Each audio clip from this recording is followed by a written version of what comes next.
Hey, Todd Ethridge here, and I am a professional voiceover artist. You can find me online at toddvoice.com, and I decided to give you a little tour of my home studio, show you how I set things up, and maybe that'll help you if you're going to be building a home studio. So let's check it out. All right, my studio is downstairs. And when we first bought this house, or came to look at the house, I looked at the room and the size and said, well, this is going to be perfect. So, I guess first things first, my cool Telecaster Deluxe, which I love. Here is where I do all of my editing and mixing.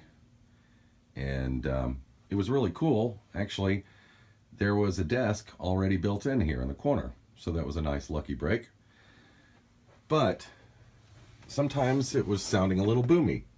So I discovered these Auralex monitor mounts.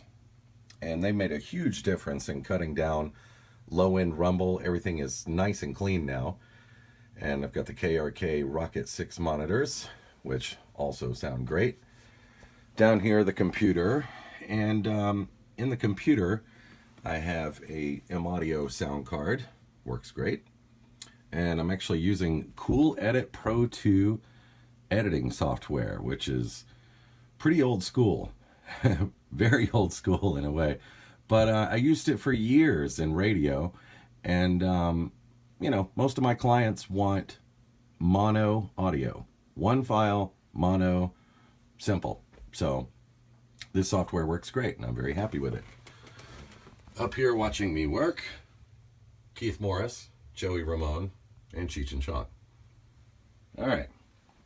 Now down here we have my mic pre and processor. It is a DBX 286S. And I've actually had some people, including a couple of agents, that complimented me on my signal path and wanted to know what I used. And they were really surprised because the DBX isn't really what you'd call a boutique model or, real high end, but it sounds fantastic. It's very clean, very simple, and it doesn't color the audio.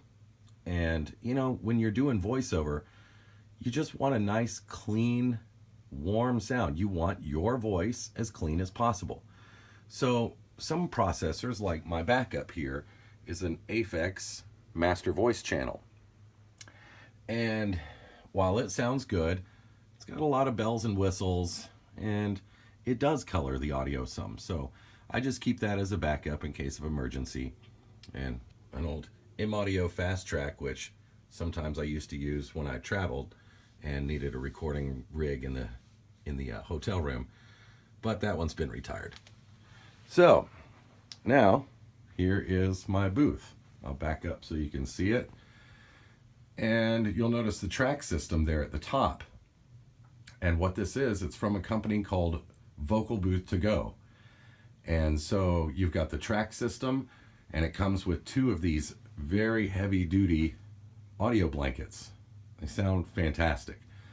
The whole setup, $160, so very affordable. And, I think anyone would be pleased with it.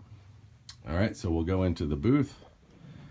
And here you'll see I've got a Neumann 286, no, let's try that again, a Neumann TLM 103.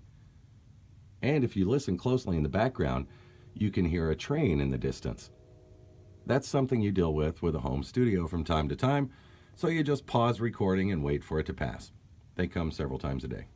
All right, so anyway, the Neumann, great mic, I love it, and been using it now for about 5 years, and I'm actually planning on getting a Sennheiser 416 to kind of put into the rotation and use for certain jobs and use the Neumann for other jobs. But the Neumann, you can usually find one for about $1,200 new, and used, I guess, around $1,000 range. So if you're looking for a mic, I highly recommend. You can't go wrong with a Neumann.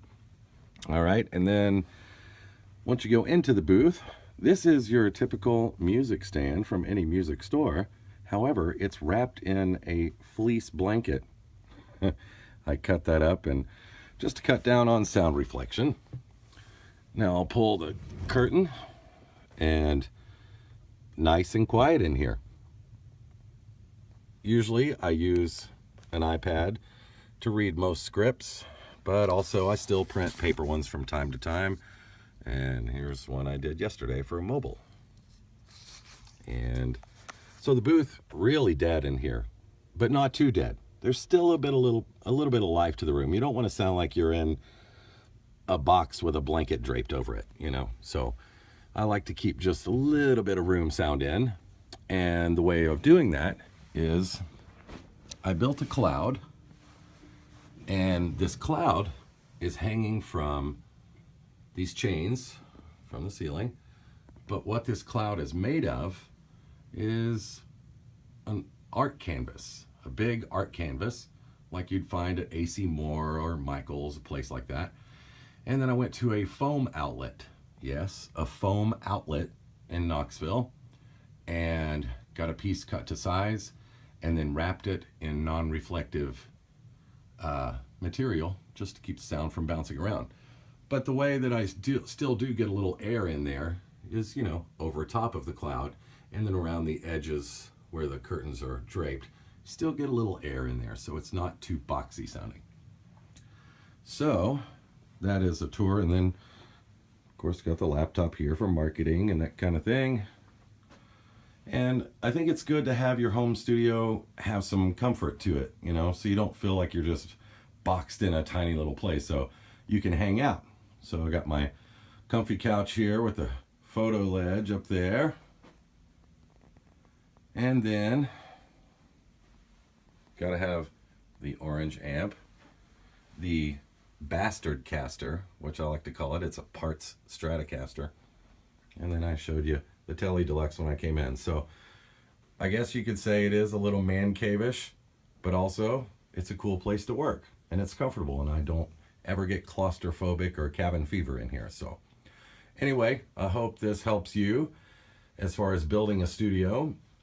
And total cost for mine, probably in the equipment wise about $3,000 range. So you can build a good quality studio in your house without breaking the bank and work from home. So again, you can find me online at toddvoice.com, and I appreciate you tuning in. Thanks.